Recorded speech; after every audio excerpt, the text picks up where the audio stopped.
Welcome back to my channel Earth Mom Dehradun. मैं हूं ज्योति और वेलकम है आप सभी का मेरे चैनल पे। चैनल में नए हैं तो मेक श्योर चैनल को ज़रूर सब्सक्राइब करें। साथ ही साथ नीचे एक बेल नोटिफिकेशन है, उसको हिट कर दें ताकि मैं जब भी कोई न्यू वीडियो डालूंगी तो आप सभी को उसका नोटिफिकेशन मिल जाएगा।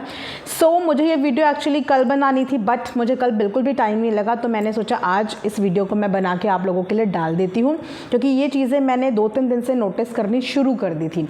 बेसिकली आप लोगों ने सरोज भाभी का वीडियो जब देखा होगा तो उन्होंने आज से आई थिंक 10 दिन पहले ये बात बोली थी कि उनका चैनल जो है वो डिलीट हो गया है। ये नहीं बोला था कि डिलीट होने वाला है, उन्होंने क्लियर बोला था कि उनका चैनल डिलीट हो गया है और उन्होंने अपने नए चैनल पे काम करना शुरू कर दिया था। लेकिन 1 दिन बीते, 2 दिन बीते, 3 दिन बीते, 4 दिन बीते, मैं 7 दिन तक वेट करती रही कि चलो अगर कोई स्ट्राइक वगैरह भी इनके ऊपर आई होगी या कोई गाइडलाइन भी आई होगी तो 7 दिन के अंदर चैनल टर्मिनेट या डिलीट हो जाएगा। इन्होंने तो ये डिक्लेयर कर दिया था कि चैनल डिलीट हो गया है, बट चैनल डिलीट हुआ ही नहीं था, चैनल एग्जिस्ट कर रहा था। तो 7 दिन भी बीत गए, उसके बाद भी चैनल जूं का तूं यूट्यूब पे था। तो फिर चैनल के अंदर प्रॉब्लम क्या हुई? क्या वो चैनल जो है वो रीयूज कंटेंट या फिर डीमोनेटाइज हो गया था जिसको इन्होंने डिलीट का नाम दिया, या फिर कोई और इशू था कि इन्होंने अपना दूसरा चैनल भी चलाना था? अब ये पब्लिसिटी स्टंट था या ये प्रमोशन था अपने नए चैनल का, इसके बारे में भाभी ज़्यादा बेटर बता सकती, क्योंकि इन्होंने ही पहले ये बोल दिया था कि चैनल डिलीट हो गया है। डिलीट होने में या कोई टेक्निकल प्रॉब्लम होने में दोनों में फ़र्क होता है। तो इन्होंने सरासर अपनी ऑडियंस को ये बात झूठ बोली।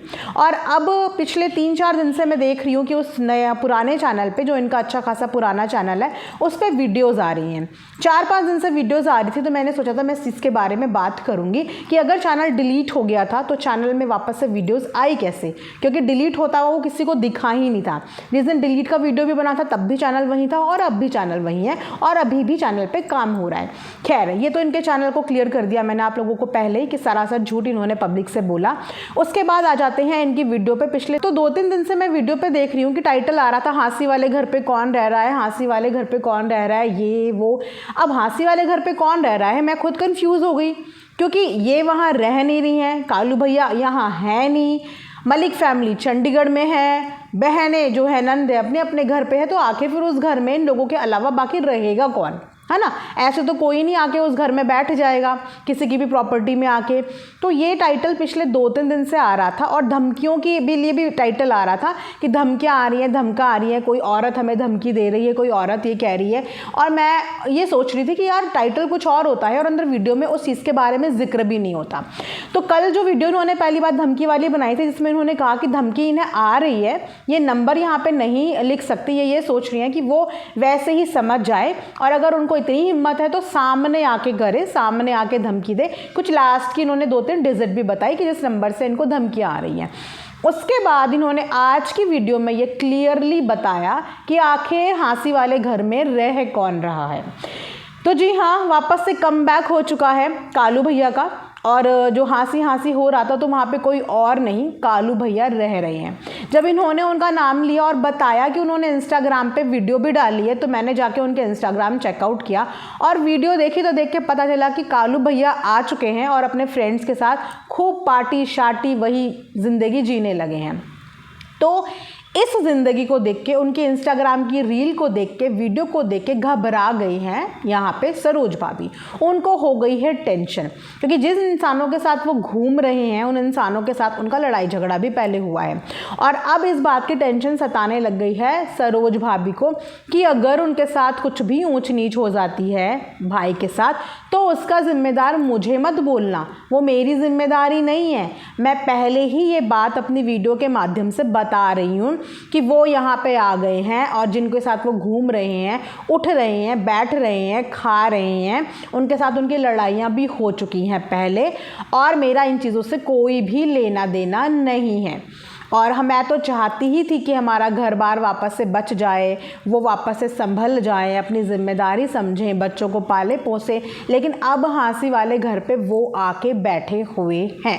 तो यहाँ से उन्होंने एक तरीके से अपनी फैमिली मेम्बर्स को जो है वो वार्निंग भी दे दी है और फैमिली मेम्बर्स को ये इंटीमेट भी कर दिया कि अगर उनके साथ कुछ भी चीज़ें होती है तो उसका जिम्मेवार मुझे मत बताना, क्योंकि पहले भी मंदिर टूटा, घर में जो तोड़फोड़ हुई उसका जिम्मेदार डायरेक्टली इनडायरेक्टली मुझे बताया गया कि वो मैंने जानबूझ के कंटेंट के लिए और दिखाने के लिए किया था, और अगर वो अब फिर से आ गए हैं और उनके साथ कुछ भी होता है तो मेरी जिम्मेदारी नहीं बनती इस चीज़ की।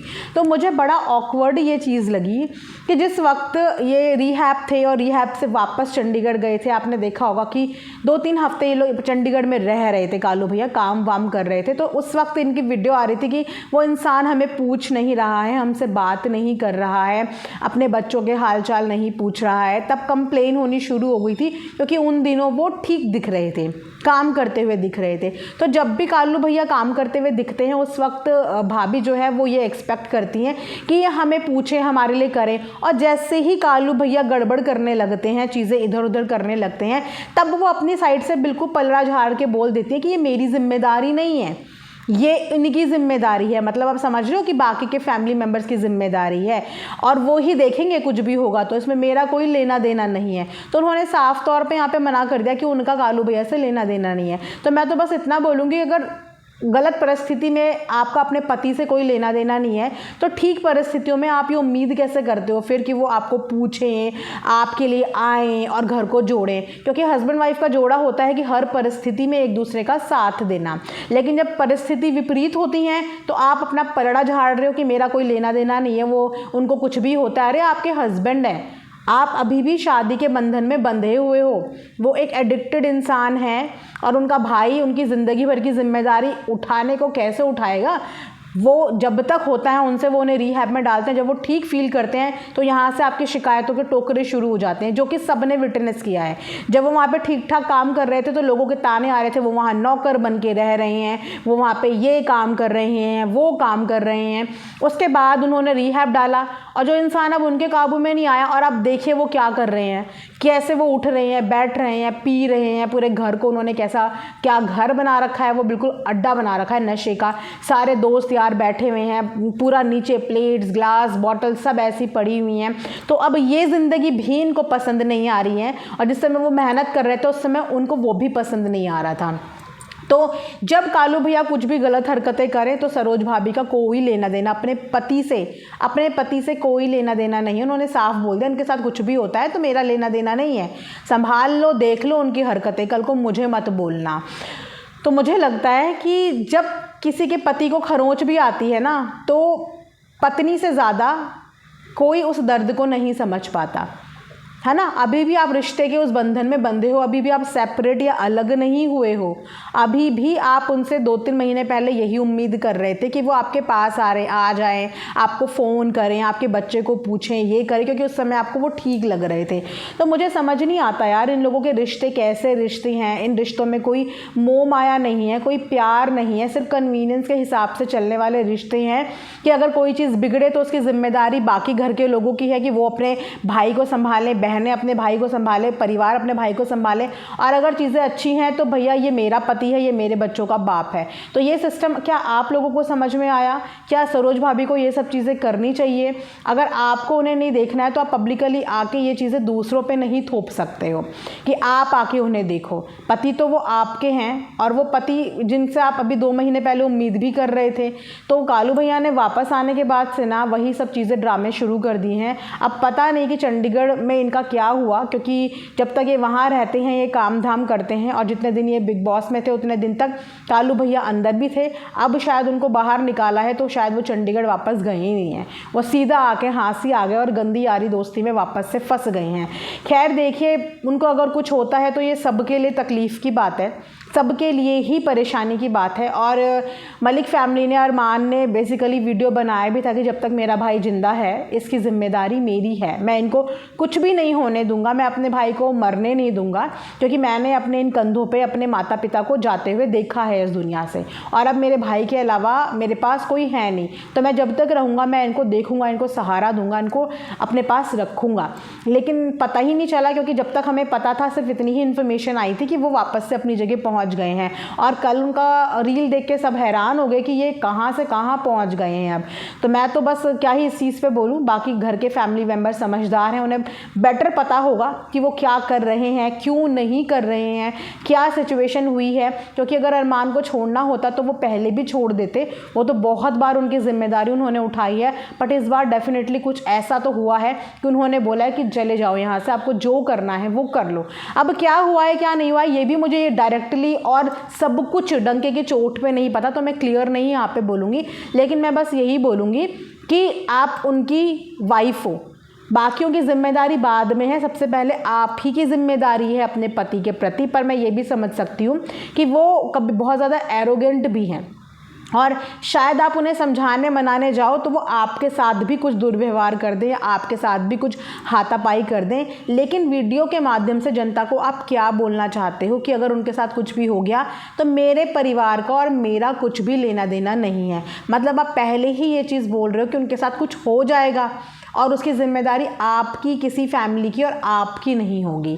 तो मुझे ये वीडियो का लॉजिक समझ में नहीं आया। आप ये मैसेज ज़रूर दे सकते थे कि वो गलत संगत में है, उनको उस गलत संगत से जो है वो बाहर निकाल लो, उनको समझा लो, बुझा लो, अपने पास रख लो। लेकिन उन्होंने अजीब सी बात बोली कि उनको कुछ हो जाएगा और उन्होंने कुछ कर लिया या उनको कुछ हो गया तो मेरा परिवार जिम्मेदार नहीं है। कल को मेरे परिवार का नाम मत लगाना कि मेरे भाइयों ने कुछ कर दिया या मैंने कुछ कर दिया, हम तो उनके पास रहते भी नहीं हैं। तो पता नहीं यार ये कौन से रिश्ते हैं, कहाँ से आते हैं और कैसे होते हैं।